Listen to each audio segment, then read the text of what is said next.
Дорогие друзья, хлеб всему голова. Сегодня мы узнаем о тонкостях домашнего хлебопечения. Именно какой хлеб является самым вкусным, самым крутым с точки зрения полезных свойств, с точки зрения готовки. И со всеми вот этими тонкостями приготовления хлеба в домашних условиях, и именно какого еще хлеба, мы поговорим с домохозяйкой, с замечательным человеком, с общественницей, с Люцией Анисимовой. Мы у нее в гостях. Люция, здравствуйте. Здравствуйте, Юлия. Ну что ж, хлеб у нас на закваске. Почему закваска, почему не дрожжи? Ну, во-первых, закваска, потому что она является самым древним, можно так сказать, рецептом. Закваска, она самый полезный продукт, нежели чем сухие дрожжи промышленные, да. Она состоит просто из муки и воды. Посмотрите. Она уже полностью готова для того, чтобы на нем испечь хлеб. Вот это такая вот пшеничная закваска 100% влажности. Всего 2 ингредиента: мука и вода, и любовь и терпение. Сегодня я хочу замесить тесто для пшеничного хлеба. Значит, вы готовите свой хлеб 3 раза в неделю? Да. 3 раза в неделю. И в какое время вы вообще увлеклись? Вот этой закваски вашей вы сказали год, а вообще вы окунулись вот в эту, скажем так, проблему с хлебом?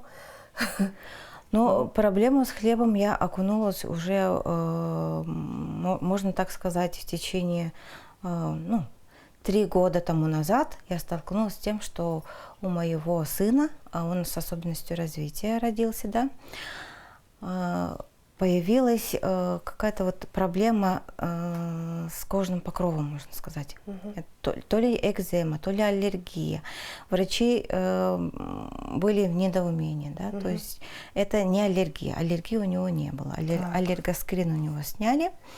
И я призадумалась, возможно, это из-за того, что мой ребенок очень много... То есть вы ходили к дерматологам? Да, к дерматологам сходили, сдали все анализы. Анализы были практически, все хорошо, но у ребенка сыпь появлялась. Вот, и я подумала, что, возможно, из-за хлеба, потому что ребенок употреблял очень много хлеба, так как он малоежка. И у детей с синдромом Дауна пищеварительный тракт, он с особенностью тоже. То есть медлительный процесс идет, да, пищеварения. Поэтому я призадумалась и, проанализировав и изучив этот рынок, да, хлебопечения, и полезные свойства закваски меня вовлекли во весь этот процесс. Ну и к тому же вы еще вспомнили опыт своей бабушки, да, мамы, которые пекли вот как раз-таки на закваске. Да, вот. А ваш ребенок просто раньше ел, и вообще вся ваша семья, обычный хлеб из магазина, который весь печется, на дрожжах и на обычной, совершенно обычной муке. Скажем так, муке не очень дорогого такого свойства, да? И по цене, и по составу. Мука у них хлебопекарная. Я стараюсь сейчас использовать разные сорта. То есть это мука пшеничная, цельнозерновая. Давайте покажем. Да, вот у нас, да, разные, оказывается, сорта муки. Для меня это было мука с новость, отрубями, пшеничная, да, мука из спельты особо тонкого помола, который был выведен специально, да, вот органический знак имеется вот таких. Я стараюсь покупать такие вот. Вы покупаете в обычном магазине, да, или где-то заказываете? А в супермаркетах такие продаются, что отрадно. Можно найти разные сорта для своего хлебопечения. Я хочу сказать, что мы возрождая традиции, именно вот закваску, да, восстановили тем, чтобы вложиться в здоровье свое. Это вклад в свое здоровье. Потому что пищеварительный тракт, он как бы идет, у нас сейчас идет как все на лицо. Если на лице у вас какие-то сыпи и так далее, да, то это говорит о том, что у вас что-то не в порядке с пищеварительным, с кишечным да, трактом, и нужно посмотреть свою еду, что вы кушаете, да. Поэтому очень хорошо, что сейчас домохозяйки стали печь домашний хлеб именно на закваске. Что такое закваска? Это симбиоз молочно-кислых бактерий и диких дрожжей. Да? Дикие дрожжи, они имеются на поверхности зерна. То есть и при попадании этих дрожжей в теплую среду, во влажную среду, они начинают работать, то есть у них появляется своя жизнедеятельность. И просто мука и вода, она выводится в течение 2 недель. То есть она сначала гниет, идет процесс брожения, то есть там грамположительные бактерии, грамположительные и отрицательные бактерии борются между собой, и в конце положительные бактерии они побеждают. Да. И вкус у него меняется, даже запах меняется. Из гнилого запаха можно ощутить ароматы йогурта. Даже вот какой-то вот сливочный вкус появляется. Вкус, аромат, то есть по осязанию. Это какой-то волшебный процесс, который создается именно твоей средой, твоей энергетикой, да, с твоими мыслями, позитивными мыслями, с добрым отношением к тому, что ты делаешь, да, с любовью ко всем своим близким. И тогда жизнедеятельность в этой среде начинает развиваться максимально. Вот, представляете, такое волшебство у себя на кухне. И каждая хозяйка может стать вот такой вот волшебницей, да? Да, ну что, давайте вот покажем, как вы все это делаете. Сначала сколько вы берете закваски для одной булки хлеба? Для одной булки хлеба я беру 100 грамм свежей закваски. А как вы измеряете? Закваску измеряю я, вот у меня кухонные весы, обязательно весы нужны, атрибуты какие, да, вот инвентарь, то есть замесочная миска, обязательно кухонные весы. Значит, обязательно рекомендую хранить муку в таких тарах закрытых, потому что там появляются жучки, когда открытая поверхность, и они могут туда сразу восстановиться, как-то там сказать, и будет не очень хорошо. Поэтому в закрытых тарах мы всегда держим, чтобы быть в безопасности от внешних воздействий.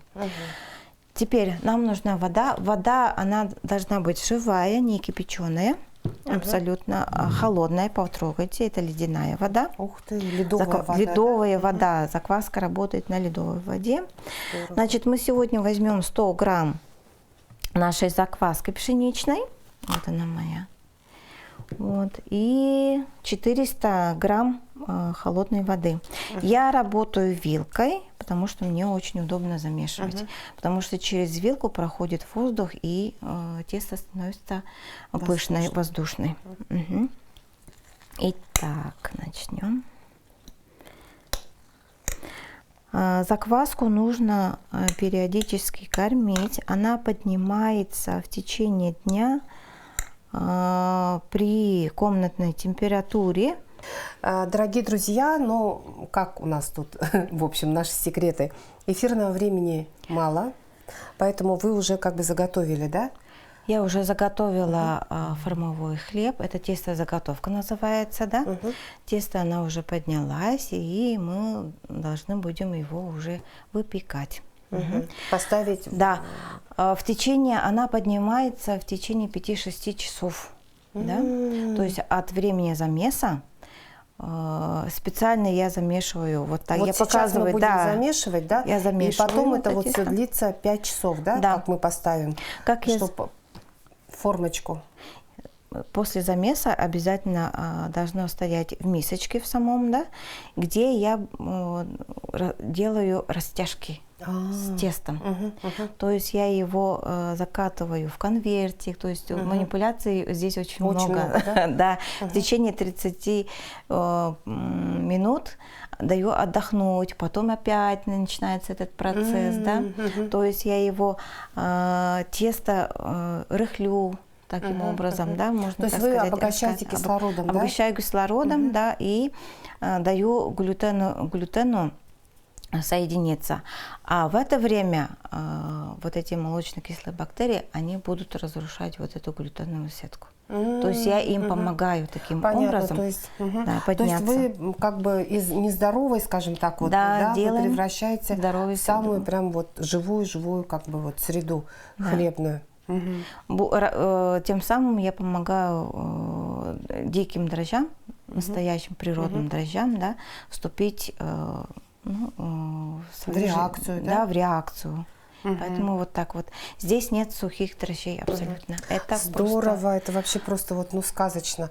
То есть получается, вот такой хлеб, он обладает пребиотиками, да, в огромном количестве и пищевыми волокнами, которые помогают, в свою очередь, уже в нашем кишечнике, ну, работе вот полезных вот этих вот бактерий. Ведь в каждом кишечнике живет и хорошие, так сказать, товарищи, и не очень, да? Да. И получается, что вот такой хлеб.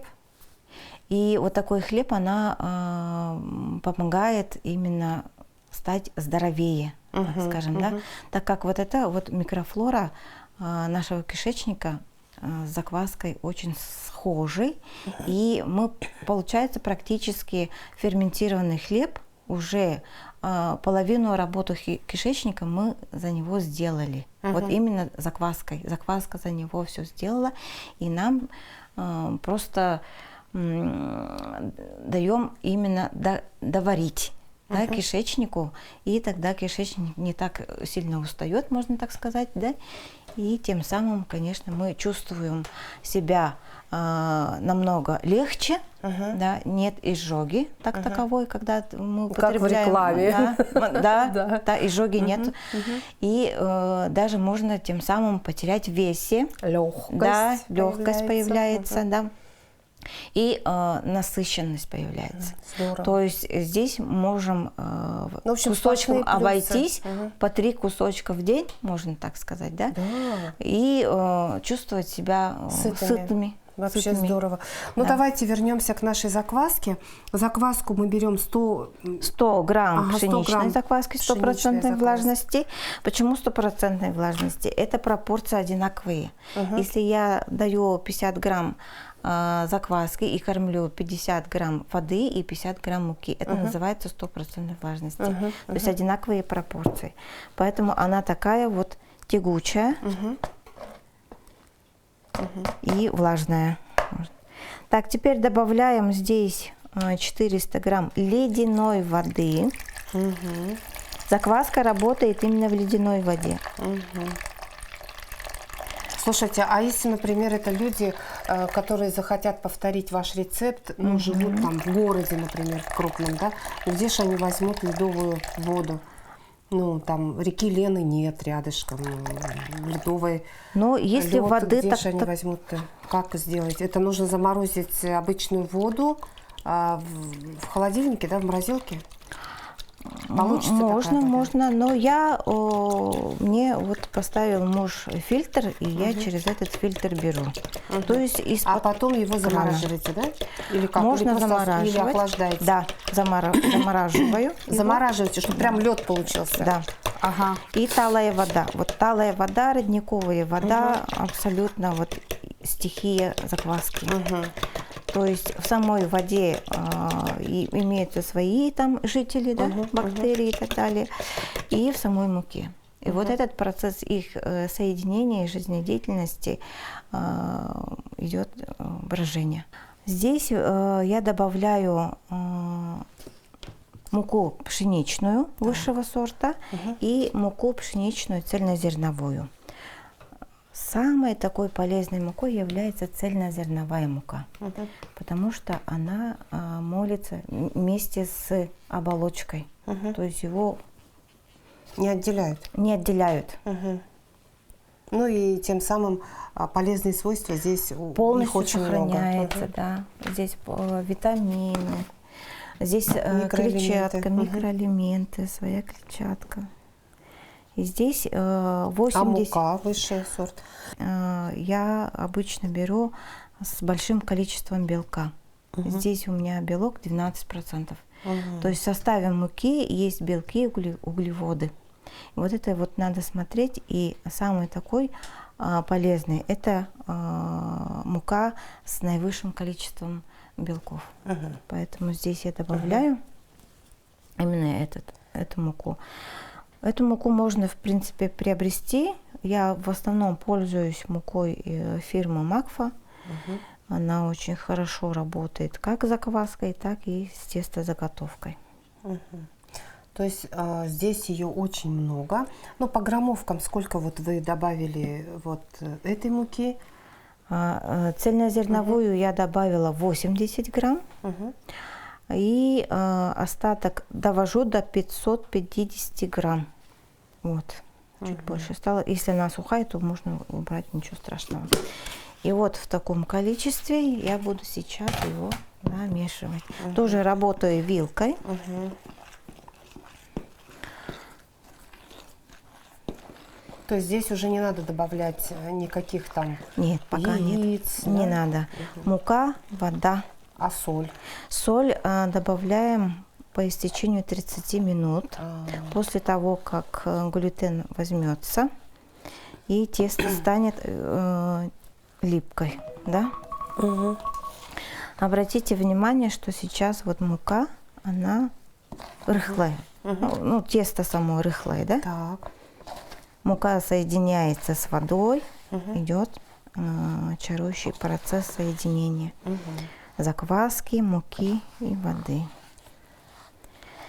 Вот. И нужно вот в этот процесс, это тестотерапия, в этот процесс обнулить свое сознание, да, и настроиться на позитивную волну. Вот здесь, когда идет во время замешивания теста, да, идет процесс вот обмен энергиями, я так говорю, да. И вот таким образом я передаю ему теплоту рук своих.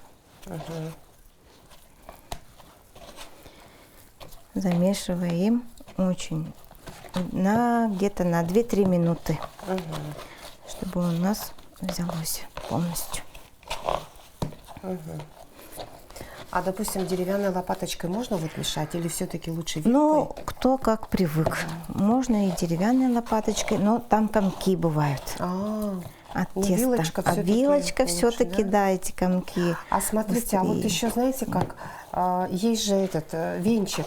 Венчиком как? тоже можете, можно. но видите, да, она тесто, она очень густая, и венчиком тут никак не поработаешь. Здесь нужно только рукой.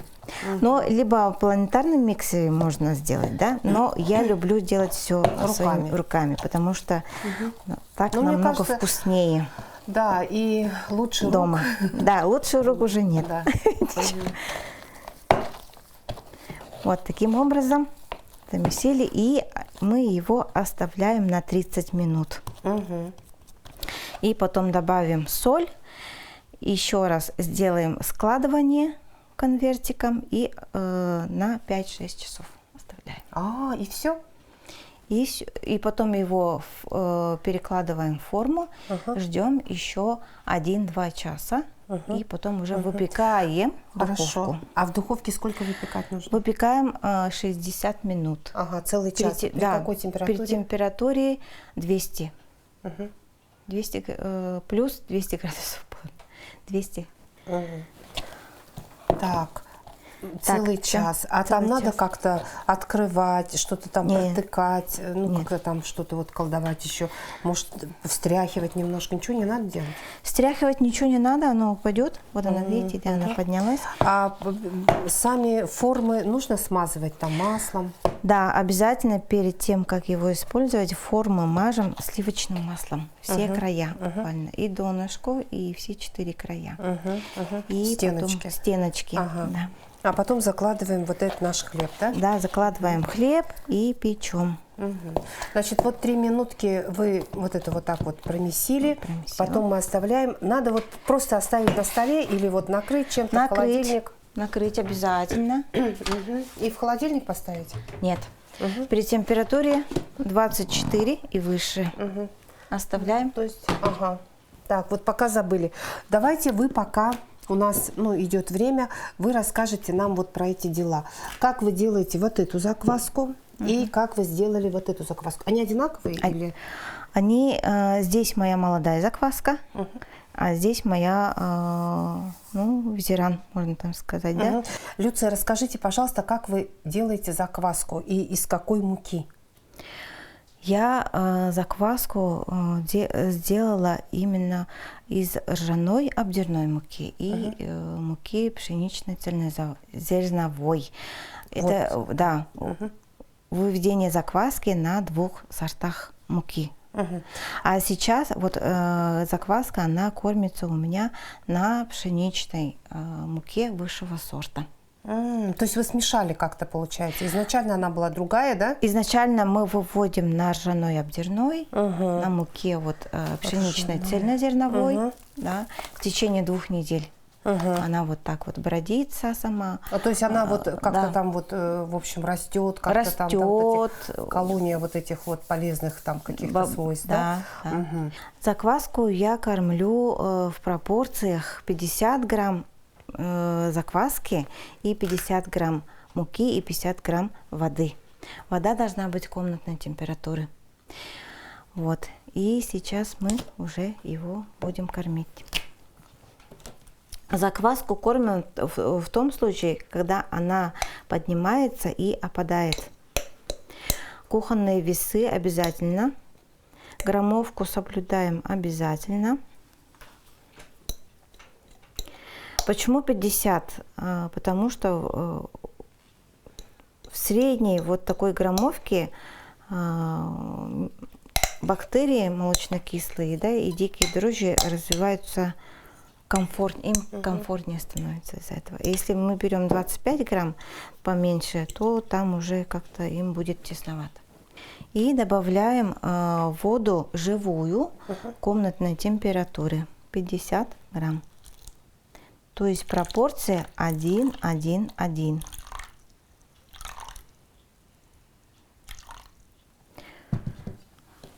И замешиваем. Опять же, мы должны его вывести, вот именно, чтобы она пузырилась. Замешиваем именно снизу вверх, вот таким способом, да? Без фанатизма.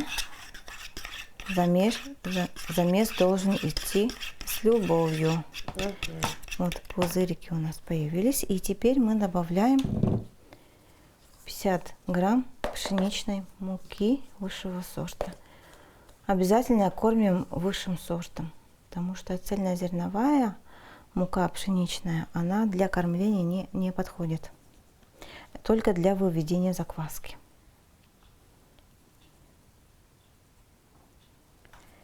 Вот так. И таким образом идет кормление. И перекладываем его обязательно в чистую банку. Потому то что есть эту баночку мы это уже сюда не надо класть? Нет, конечно. Это мы будем класть в другую баночку. То есть уже это у нас свежая закваска, которой вам хватит на 2 булки хлеба, да? Или на 1? Она поднимется до 150 граммов, да, так как у нас. И возьмем 100 грамм на хлеб, а 50 для дальнейшего кормления. То есть мы должны оставлять закваску для последующего теста. То есть получается, значит, вот такая вот закваска кормления, она предназначена для одной булки хлеба, да? Для одной булки хлеба, да. Ну, вот с таким расчетом. Да, с таким расчетом. Если вы хотите готовить на несколько булок хлеба, то уже здесь математика рассчитываем. Да, из расчета. Из расчета. Да. Там, если А это вот булки, на то, формочку вот для хлеба такую вот стандартную? Да, это стандартная форма. Вот. И как раз вот к нему 100 грамм вот, закваски подходит, и вот получается вот такая булка хлеба. Вот вы ее как бы размешали. Долго мешать нужно, да? Да, до однородной массы, чтобы не было ни комков, ни каких-то недомесов, да? И полностью замешиваем снизу вверх опять же. И в такую вот тару заранее готовим и перекладываем его в чистую тару. И оставляем на 5-6 часов. Ну, у меня закваска, она растет в течение 5-6 часов при комнатной температуре. 26 у меня комнатная температура. А вот эта вот закваска, она уже прям сегодня должна быть использована, да? Вот да, она сегодня должна быть использована. И вы ее прям вот сегодня тоже вы поставите печь хлеб. Печь хлеб, можно печь даже лепешки. У вас сегодня, в общем, такой хлебный день. Хлебный, хлебопечение. И обязательно нужно его замерить, отмерить. Вот. И поставить в теплое место, да? В теплое место. Никуда не ну, в общем, чтобы сквозняков не было, да, наверное? К перепадам температуры она более-менее такая становится. Привыкает. Привыкает. То есть это она же живая? Она живая. Я его храню даже в холодильнике. Вот. И в холодильнике, когда плюс 8, она замедляется в процессе брожения. Там начинают работать кислые бактерии, молочно-кислые бактерии. И поэтому, когда очень долго хранить закваску в холодильнике, она начинает кислить и не подниматься. Дрожжи там не работают. Дрожжи работают только тогда, когда закваска находится плюс 24 градуса. Там уже начинается жизнедеятельность дрожжей, и закваска поднимается. Ну что, сейчас наступил, наконец, момент, когда мы можем поставить наши заготовочки. Вот хлеб, уже будем печь его в печку. Таймер ставим на 60 минут. Температура духовки 200 градусов. Ну все. В общем, процесс пошел.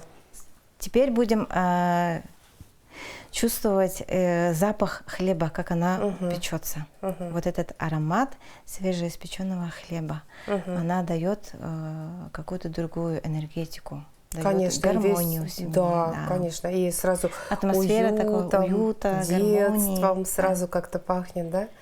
Скажите, ну а давайте сейчас покажем, что у нас должно получиться, потому что в рамках программы, конечно, 60 минут мы не сможем ожидать, но Люция уже вот испекла сегодня с утра хлеб, и мы покажем конечный продукт нашего всего процесса хлебопечения сегодня. Так, вот такой вот хлеб, домашняя выпечка, да, домашний хлеб. Да, так как у нас время эфира ограничено, не позволяет, вот как раз готовый продукт. Пеките дома домашний хлеб, делайте вклад в свое здоровье, угощайте своих близких людей именно домашним, полезным, теплым хлебом. Ну что, друзья, будем пробовать?